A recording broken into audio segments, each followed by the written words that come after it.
नमस्कार दोस्तों, स्वागत है आपका जेपीवाई एकेडमी में। आज के क्लास में हम कक्षा 10 का हिंदी 5वां अध्याय नागरी लिपि,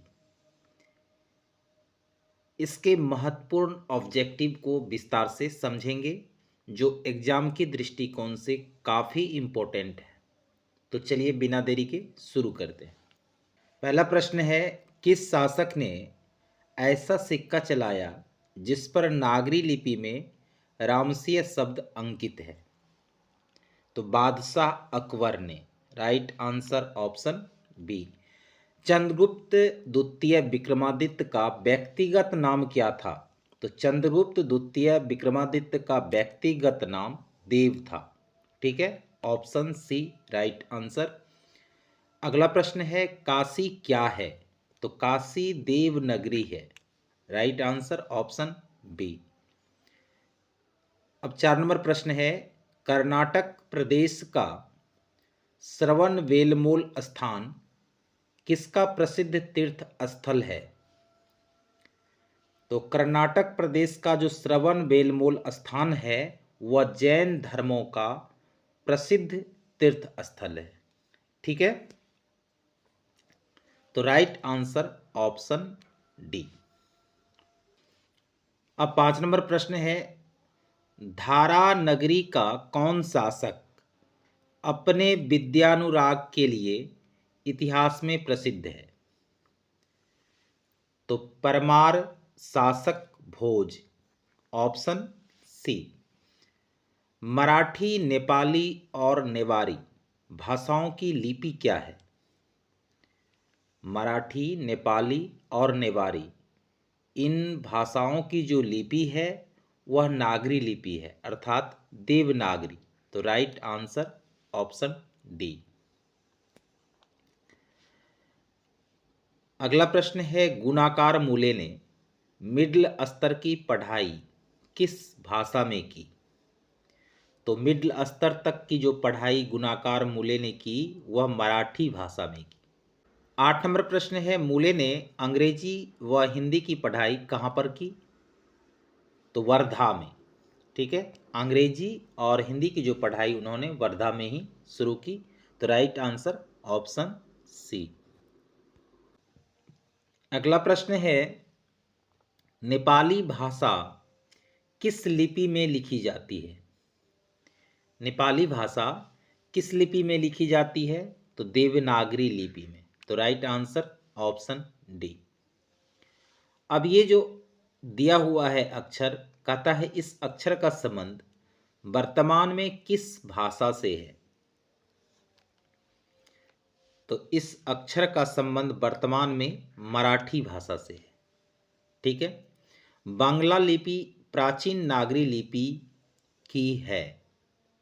बांग्ला लिपि प्राचीन नागरी लिपि की है, तो क्या है? बहन।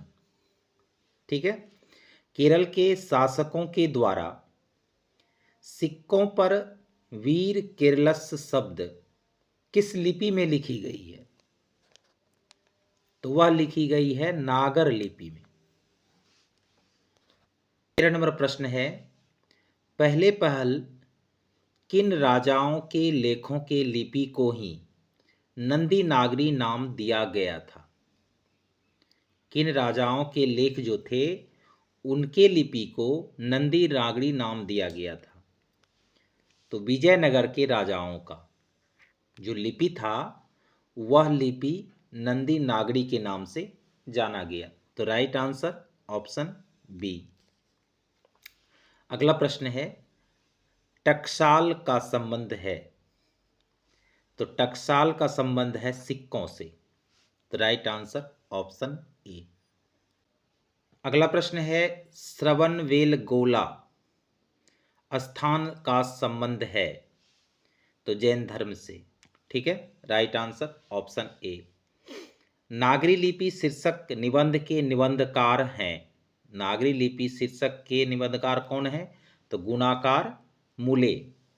राइट आंसर ऑप्शन ए।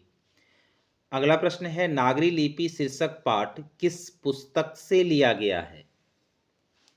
तो यह लिया गया है भारतीय लिपियों की कहानी से। मराठी भाषा की लिपि कौन सी है? मराठी भाषा की लिपि कौन सी है? तो वह है देवनागरी। अगला प्रश्न है, सिद्धम क्या है? एक प्रकार की लिपि है। ब्राह्मी, सिद्धम, खरोष्टी, ये सब क्या है? एक प्रकार की लिपि है। किसे देवनागरी की संज्ञा दी गई है? तो काशी को देवनागरी की संज्ञा दी गई है। अगला प्रश्न है, मालवा में नगर नागर लिपि का इस्तेमाल होता है, ऐसा किसने कहा? तो ऐसा अलबरेनो ने कहा। ठीक है। अमोघ वर्ष कौन था? अमोघ वर्ष प्रख्यात राष्ट्रकूट राजा था। Right answer option B. Mihir Bhoj की ग्वालियर प्रशस्ति किस भाषा में है?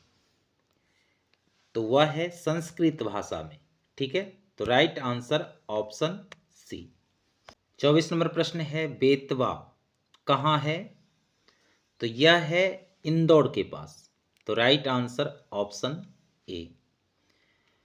ईसा की 14वीं 15वीं सदी के विजयनगर के शासकों ने अपने लेखों की लिपि को कहा है। अपने लेखों की लिपि को इन्होंने नंदी नागरी नाम दिया। ठीक है। अगला प्रश्न है, हिंदी लिखी जाती है? तो हिंदी लिखी जाती है देवनागरी लिपि में। हमारी लिपि क्या है? देवनागरी।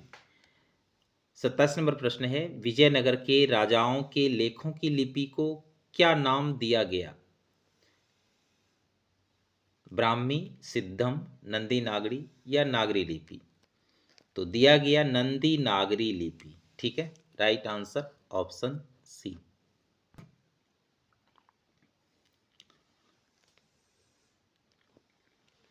28 नंबर प्रश्न है, नागरी लिपि कब एक सार्वदेशिक लिपि थी? तो नागरी लिपि 8वीं और 11वीं सदी में वह क्या हो गया था? सार्वदेशिक लिपि हो गया था। 29 नंबर प्रश्न है, पहले दक्षिण भारत की नागरी लिपि क्या कहलाती थी? तो पहले दक्षिण भारत की जो नागरी लिपि थी वह सिद्धम कहलाती थी।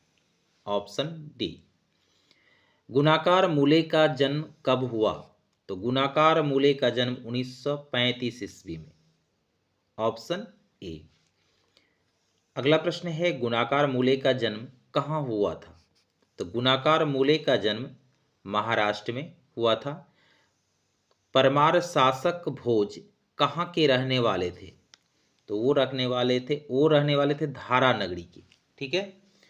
गुप्तों की राजधानी को क्या कहा जाता होगा? गुप्तों की राजधानी को क्या कहा जाता होगा? तो देवनगर। 34 नंबर प्रश्न है, गुणाकार मूले ने विभिन्न विषयों पर कितने निबंध लिखे? तो 2500 से अधिक निबंध उन्होंने विभिन्न विषयों पर लिखे। भारतीय लिपियों की कहानी किनकी प्रसिद्ध रचना है?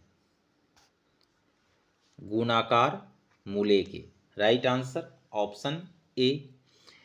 इस्लामी शासक का आरंभ काल है? इस्लामी शासक का आरंभ काल 12वीं सदी है। गुणाकार मूले की मृत्यु कब हुई? गुणाकार मूले की मृत्यु 2009 ईस्वी में। अगला प्रश्न है, नागरी लिपि के आरंभिक लेख हमें कहाँ से मिलते हैं? तो नागरी लिपि की जो आरंभिक लेख है वह हमें दक्षिण भारत से मिलते हैं। ठीक है, तो right answer option C. 39 number प्रश्न है, बेतमा दानपत्र किस समय का है? तो 1020 ईस्वी के समय का यह दानपत्र है। उत्तर भारत से नागरी लिपि के लेख कब से मिलने लगते हैं? तो ये 8वीं सदी से ही नागरी लिपि के लेख मिलना शुरू हो जाता है। निबंध के लेखक हैं। ठीक है, तो इस निबंध के लेखक हैं गुणाकार मूले।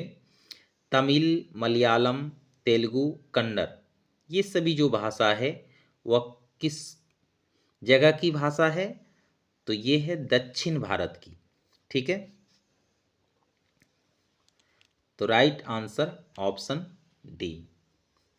रामायण की रचना किस भाषा में है? तो रामायण की रचना जो है वह संस्कृत भाषा में है, ठीक है, जिसमें वाल्मीकि जी ने संस्कृत का प्रयोग किया और उसका हिंदी रूपांतर तुलसीदास ने किया। तो रामायण की रचना किस भाषा में है? तो संस्कृत भाषा में है, ठीक है, राइट आंसर ऑप्शन ए। 44 नंबर प्रश्न है, नागरी लिपि शीर्षक पाठ साहित्य की कौन सी विधा है? तो यह एक प्रकार का क्या है? निबंध है। 45 नंबर प्रश्न है, दक्षिण भारत की नागरी लिपि क्या कहलाती है? दक्षिण भारत की नागरी लिपि वह नंदी नागरी कहलाती है। तो राइट आंसर ऑप्शन सी। 10वीं-11वीं सदी में किस रचना ने भारत यूरोप के बीच व्यापार संबंध के बारे में बताया है? तो Padmavat, right answer option C. Bharat में द्रविड़ भाषा यानी दक्षिण भारत में द्रविड़ भाषा परिवार की कौन सी भाषा सबसे अधिक प्राचीन है? तमिल भाषा, राइट आंसर ऑप्शन ए। सरहद पाद की कृति है, ये इंपॉर्टेंट प्रश्न है, 2019 में फर्स्ट सिटिंग में पूछा गया था। सरहद पाद की कृति है, तो किसकी है? दोहा कोश, राइट आंसर ऑप्शन ए। फिर उसी तरह प्रश्न पूछा है, दोहा कोश किसकी रचना है? तो सरहद पाद की, ठीक है, तो राइट आंसर ऑप्शन ए। हिंदी के आदि कवि हैं? तो सरहद पाद, ठीक है। सूर्य नामक पुस्तक किनकी रचना है? सूर्य नामक पुस्तक गुणाकार मूले ने लिखा है। नेवारी भाषाएं किस लिपि में लिखी जाती है? तो नेवारी भाषा देवनागरी लिपि में लिखी जाती है। दंती दुर्ग किस वंश का शासक था? Rashtrakuta, right answer option A. 54वां प्रश्न है, अब अगला प्रश्न है, विद्यानुराग के लिए प्रसिद्ध है? राइट आंसर ऑप्शन ए भोज। दंती दुर्ग के चाचा का नाम क्या था? दंती दुर्ग के चाचा का नाम कृष्ण था, ऑप्शन सी। गोमेटेश्वर का भव्य पुतला कहाँ है? गोमेटेश्वर का भव्य पुतला कहाँ है? तो वह है श्रवणबेलगोल, राइट आंसर ऑप्शन ए। अब 57 नंबर प्रश्न है, 8वीं सदी में शिलाहारों का राज्य कहाँ स्थापित हुआ? तो महाराष्ट्र में। किस शासक का व्यक्तिगत नाम देव था? किस शासक का व्यक्तिगत नाम देव था? तो विक्रमादित्य का व्यक्तिगत नाम देव था। प्रश्न है, एलोरा का कैलाश मंदिर किस वंश के शासक ने बनवाया था? ये जो कैलाश मंदिर एलोरा का बना हुआ है, किस वंश के शासक ने बनवाया था? तो Rashtrakuta, right answer option D. Rashtrakuta की नई राजधानी कहाँ थी? तो राष्ट्रकूट की नई राजधानी मान्यखेट था, राइट आंसर ऑप्शन ए। तो दोस्तों ये था नागरी लिपि के महत्वपूर्ण ऑब्जेक्टिव। आशा है ये वीडियो आपके बोर्ड परीक्षा की तैयारी में मददगार साबित होगा। वीडियो पसंद आया हो तो कृपया इसे लाइक, सब्सक्राइब एंड शेयर अवश्य करें। धन्यवाद।